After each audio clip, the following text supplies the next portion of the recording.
साथ मौजूद हैं अजीज़ मेमन साहब, national chairman Pakistan polio plus committee, और जो हैं अजीज़ मेमन साहब से हम इस हवाले से बात करेंगे। अस्सलाम वालेकुम अजीज़ मेमन साहब। जी बिल्कुल ठीक।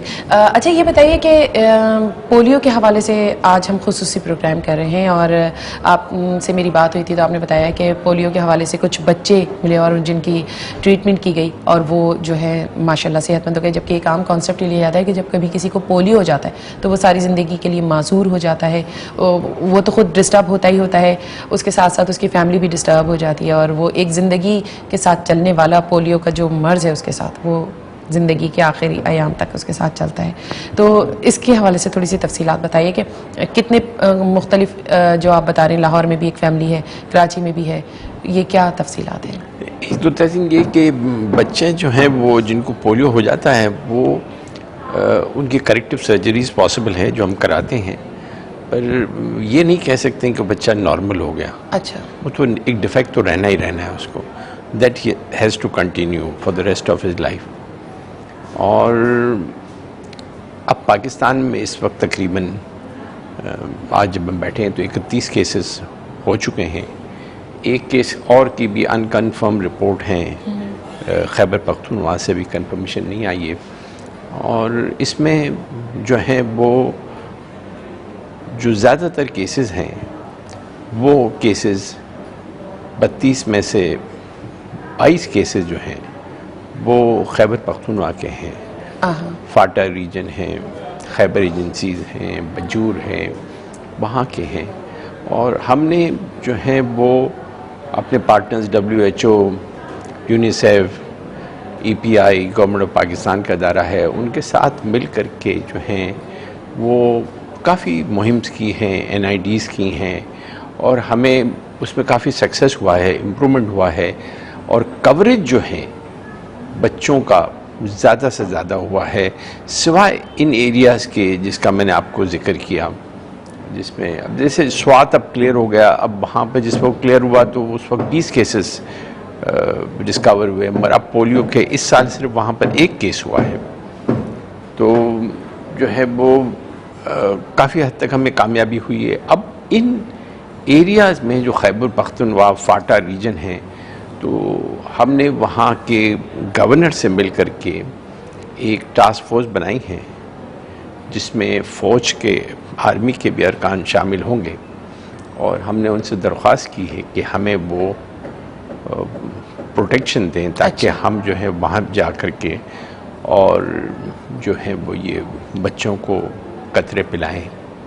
इसमें आपको मैं एक बात का और ज़िक्र कर दूं कि जिस वक्त श्रीलंका में तमिल टाइगर्स के साथ वॉर हो रही थी तो वहाँ पर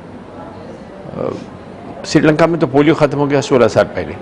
उन्होंने एक एग्रीमेंट किया था गवर्नमेंट ने और तमिल टाइगर्स ने कि जिस वक्त पोलियो के NIDs हों, पोलियो के कतरे दिए जाएं, तो उस वक्त अपनी वो जंग को बंद कर देते थे, ट्रूस कर लेते थे। अच्छा, फॉर 3 days। अब हमें भी कोई ऐसी चीज़ सोचनी है कि हमें जो है वहाँ पर कवरेज जो है, इस बार की NIDs के अभी तक रिज़ल्ट नहीं आए, शायद आज आ जाए, मगर पिछली NIDs में जो है वहाँ पर 40% से ज़्यादा कवरेज नहीं थी। अगर आप देखें 40% कवरेज हो रही है तो इसका मतलब है 100 में से अगर 40 बच्चों को कतरे दिए जा रहे हैं तो 60 बच्चे तो बच गए ना, और वो 60 बच्चों को किसी वक्त भी अटैक हो सकता है। तो हम अपने तौर पे पूरी कोशिश कर रहे हैं। अब रोटरी इंटरनेशनल ने जैसे अब तक तकरीबन 70 मिलियन डॉलर्स खर्च किए पाकिस्तान में। पिछले हफ्ते हमने जो है WHO और यूनिसेफ को तकरीबन $2 मिलियन दिए हैं। वैक्सीन कंटेनर जो हैं 90,000 बनाए हैं, वो इस वीक में डिलीवर हो जाएंगे। हमने एक जो है वो शेल्टर कैंप टोरकम बॉर्डर पे लगाया था दोनों तरफ, उससे बड़ा इफ़ेक्ट हुआ, बहुत फ़ायदा हुआ। तकरीबन 2000 बच्चों को कतरे दिए जाते हैं जो बॉर्डर क्रॉसिंग करते हैं। अब 2 जो हैं एरियाज़ हैं जहाँ से बच्चे और फैमिलीज़ आते जाते रहते हैं, एक टोरकम है, दूसरा चमन बॉर्डर है। अच्छा, अब चमन बॉर्डर का भी हमने बना लिया है। अच्छा, वो रेडी है और वो उसकी इनाग्रेशन के वास्ते हम वेट कर रहे हैं कि दोनों मिनिस्टर्स एग्री कर लें तो उसको भी हम इनाग्रेट कर देंगे। सही। तो ये अभी जो फैमिली एक हमारे स्टूडियो में मौजूद है, जो कि हम अभी थोड़ी देर में उस बच्ची से भी आपकी मुलाकात कराने वाले हैं, जिसको पोलियो ट्रीटमेंट दिया गया था, तो वो क्या सिलसिला था, वो कैसे आपको पता चला? नहीं, ये तो देखिए ना, जिस वक्त ये जैसे ही कोई केस सामने आता है तो जो एक लैब है WHO RRL लैब इस्लामाबाद में, तो वहाँ पर स्टूल सैंपल वगैरह भेजे जाते हैं। अच्छा। और इस लैब की, यानी ये दुनिया की एक बेहतरीन लेबॉरेटरी में से है। इसकी फंडिंग भी रोटरी इंटरनेशनल ने की है और अब इसको हमने मज़ीद अपग्रेड किया है। अच्छा। और उसमें वहाँ के जो टेक्नीशियंस होते हैं उनको हम अटलांटा भिजवाते हैं। इस वक्त 2 टेक्नीशियन गए हुए हैं अटलांटा ट्रेनिंग के वास्ते। जो है वो ट्रेनिंग वहाँ पर CDC देती है उन्हें। सही। तो वहाँ से फिर वो रिपोर्ट आती है और ये तयन होता है कि ये P1 का केस है या P3 का केस है। अच्छा। करेक्टिव सर्जरी जैसे मैंने आपको बताया मुमकिन है, हो सकती हैं यंगर एज में, पर उसका कोई भी जो है वो ये नहीं कह सकती आप कि बच्चे को नॉर्मल कर दिया जाए। नॉर्मल कर दिया वो नहीं। लेकिन बहुत हद तक ये होता होगा ना कि जैसे एक पोलियो इफेक्टेड बच्चा होता है तो वो तो बिल्कुल ही देखते हैं कि उसकी टांगें जो है वो ख़राब हो जाती हैं और वो बैसाखियों पर या व्हील चेयर पे या वैसे आ जाता है। लेकिन इस ट्रीटमेंट के बाद ये तो होता होगा ना कि वो एक हद तक एक सेहतमंद मुआशरे का फ़र्द बन जाता होगा। जी हाँ, पर फिर भी उसको जो है वो हमें ये भी तो अपील करनी है हमारे माशरे से कि उन बच्चों को एक्सेप्ट तो करें। जी बिल्कुल। स्कूलों में करें, बिल्कुल। बिल्डिंगों में रैंप बनाएं और जो है वो उनको एक कोई प्रेफरेंशियल कोटा दिया जाए। गवर्नमेंट ने तो कई बार इस बात का ऐलान कर रहे हैं, सिर्फ पोलियो ही नहीं, कई चीज़ों से लोग हैंडीकैप हो जाते हैं, चाहे वो ब्लाइंड हो, डेफ हो, पोलियो विक्टिम्स हों, उनको जो है वो कोई उनकी एक्सेप्टेंस हो। सही। उनकी रिजेक्शन ना हो, उनकी एक्सेप्टेंस हो ऑन देयर मेरिट्स। और एक पोलियो विक्टिम होना should not be considered as a demerit. सही सही।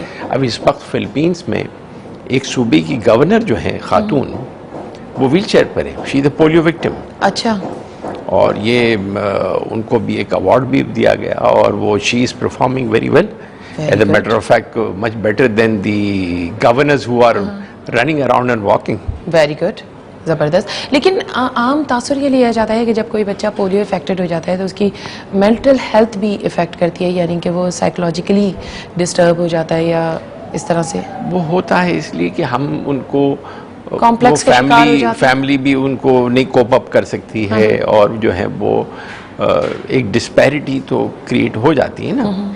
तो इसके लिए तो सब में बेहतर चीज़ तो यही है कि आप और हम मिल करके ये मैसेज दें कि भाई ये जो 2 कतरे हैं वो हर बच्चे को दिए जाएं ताकि जो है वो इस मर्ज से निजात पा सके। तो अभी जैसे ये जिस बच्चे को भी हम ऑन एयर दिखाने जा रहे हैं, मिलाने जा रहे हैं अपने व्यूअर्स से, तो इस बच्चे ने क्या पोलियो के कतरे नहीं पिए थे या पीने के बाद कोई बेएहतियाती कर दी थी, क्या था? पोलियो के कतरे हम बार बार इसलिए कहते हैं कि अगर कोई बच्चा जो है उसके पेट में कोई भी अगर जरासीम है, इन्फेक्शन है, डायरिया है, तो ये ड्रॉप्स इफेक्ट नहीं करते। तो अच्छा। इसलिए जो है वो हर बार उनको दिए जाएं, 5 साल तक बार बार दिए जाएं, ताकि जो है वो कोई लिहाज से वो मिस न कर जाएं इसको। और फिर जो है वो बच्चे जो मिसिंग होते हैं वो उनकी जो है शनाख्ती करना और उनको कतरे देना ये बहुत ज़रूरी है। अच्छा, जैसे मेरी फैमिली की मैं बात बताती हूँ कि मेरी नीज़ है, भतीजी है मेरी, छोटी सी 1 साल की, तो उसकी माँ ने मुझे बताया कि वो लोग कई दफ़ा आए और हर दफ़ा ये बड़े शौक से कतरे पी लेती है। तो मैंने कहा उनसे आप पूछ तो लें कि पहले भी 2 दफ़ा कतरे पी लिए, अब फिर पी लिए, अब फिर पी लिए, तो उसका कोई नुकसान तो नहीं होगा?